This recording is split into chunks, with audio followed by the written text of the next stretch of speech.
श्री गीता अध्याय 10 महात्म्य। भगवान शिव कहते हैं, देवी अब तुम 10वें अध्याय के महात्म्य की परम पावन कथा सुनो, जो स्वर्ग रूपी दुर्ग में जाने के लिए सुंदर सोपान और प्रभाव की चरम सीमा है। काशीपुरी में धीर बुद्धि नाम से विख्यात एक ब्राह्मण था, जो मेरी प्रिय नंदी के समान भक्ति कर रहा था। वह पावन कीर्ति के अर्जन में तत्पर रहने वाला, शांतचित और हिंसा, कठोरता और दुस्साहस से दूर रहने वाला था। जितेंद्रिय होने के कारण वह निवृत्ति मार्ग में स्थित रहता था। उसने वेद रूपी समुद्र का पार पा लिया था। वह संपूर्ण शास्त्रों के तात्पर्य का ज्ञाता था। उसका दिन सदा मेरे ध्यान में संलग्न रहता था। वह मन को अंतरात्मा में लगाकर सदा आत्मतत्व का साक्षात्कार किया करता था। अतः जब वह चलने लगता, तब मैं प्रेमवश उसके पीछे दौड़कर उसे हाथ का सहारा देता रहता था।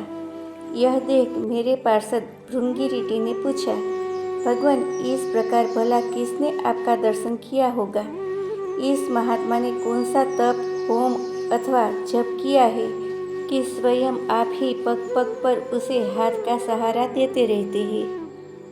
भृंगी का यह प्रश्न सुनकर मैंने कहा, एक समय की बात है।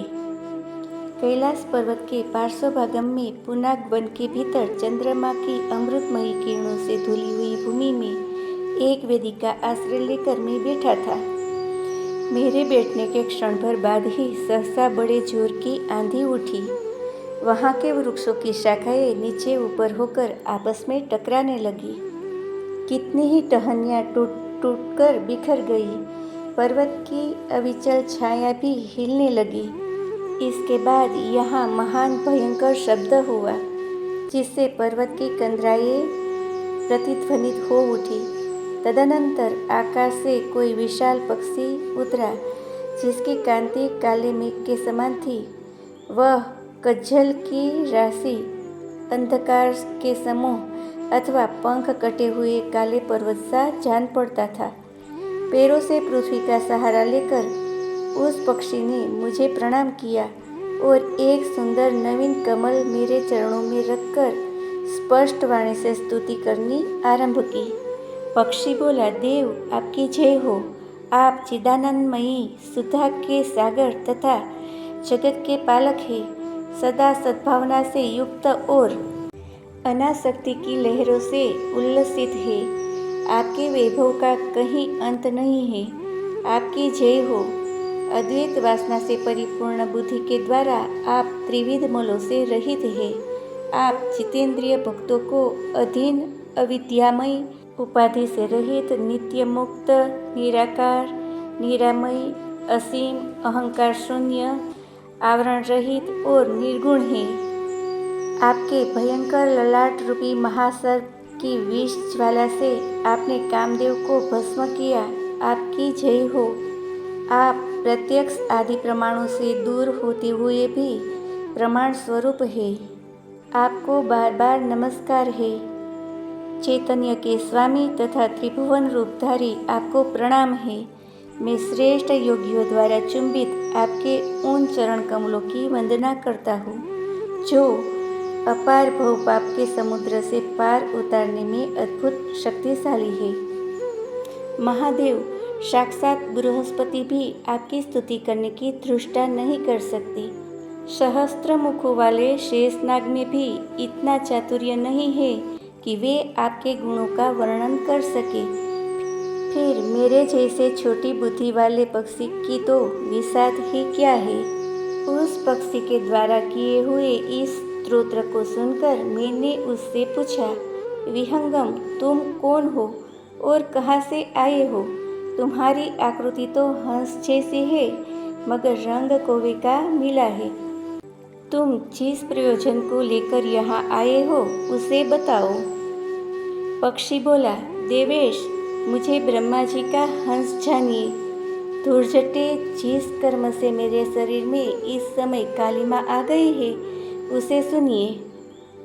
प्रभो, यद्यपि आप सर्वज्ञ हैं, अतः आपसे कोई भी बात छिपी नहीं है। तथापि यदि आप पूछते हैं तो बतलाता हूँ।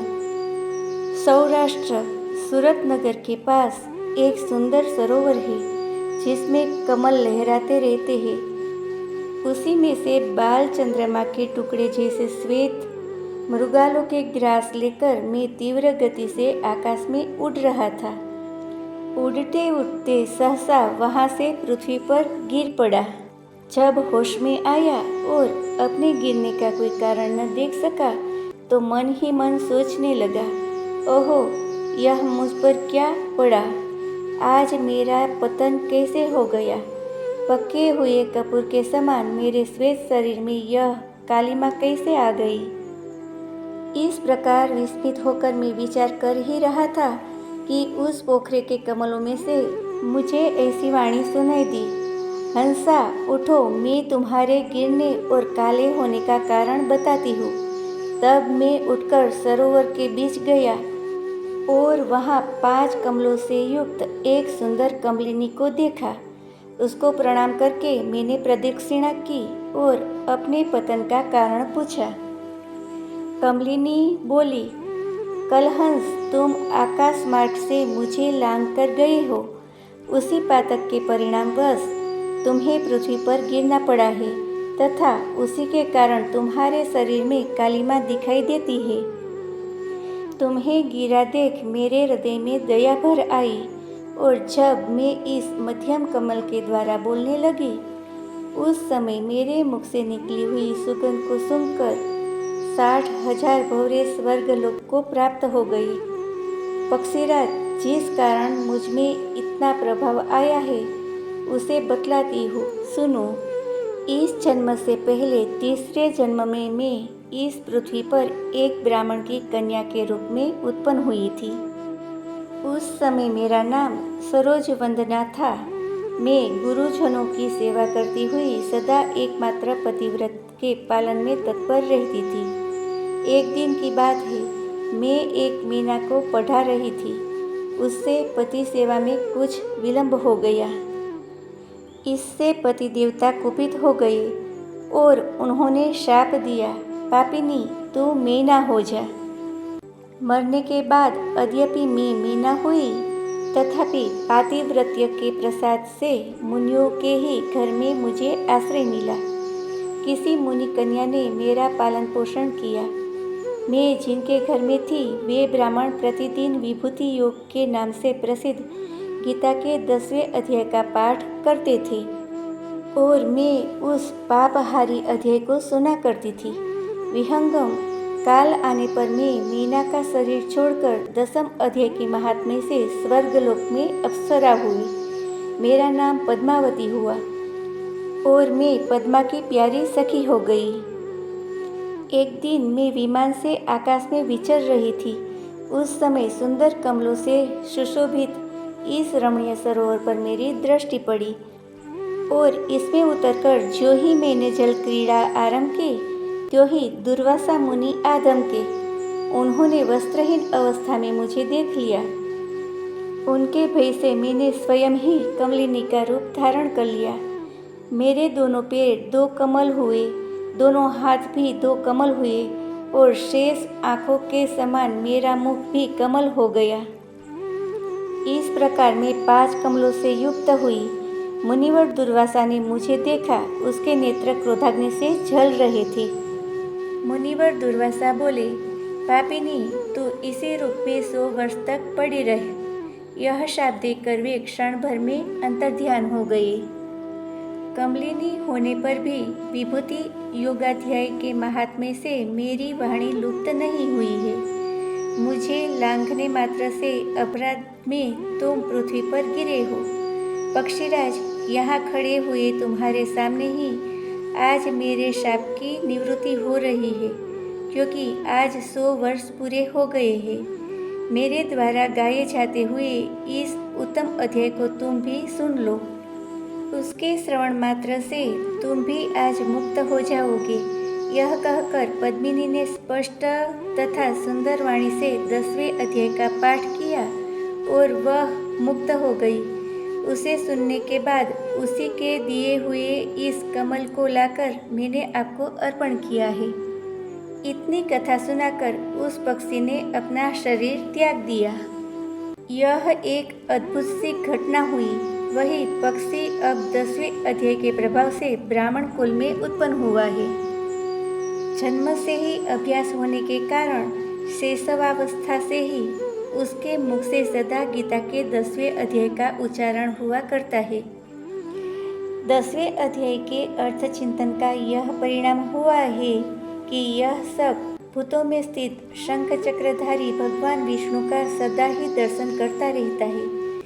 इसकी स्नेहपूर्ण दृष्टि जब भी किसी देहधारी के शरीर पर पड़ जाती है, तब वह चाहे शराबी और ब्रह्म हत्यारा ही क्यों न हो, मुक्त हो जाता है तथा पूर्व जन्म में अभ्यास किए 10वें अध्याय के महात्म्य से इसको दुर्लभ तत्वज्ञान प्राप्त हुआ तथा इसने जीवन मुक्ति भी पा ली है। अतः जब यह रास्ता चलने लगता है तो मैं इसे हाथ का सहारा दिए रहता हूँ। भृंगिरिटी, यह सब 10वें अध्याय की ही महामहिमा है। भगवान शिव कहते हैं, पार्वती, इस प्रकार मैंने भृंगिरिटी के सामने जो पापनाशक कथा कही थी वही तुमसे भी कही है। नर हो या नारी अथवा कोई भी क्यों न हो, इस 10वें अध्याय के श्रवण मात्र से उसे सब आश्रमों के पालन का फल प्राप्त होता है। श्री गीता 10म अध्याय महात्म्य समाप्त। श्री कृष्णार्पणमस्तु।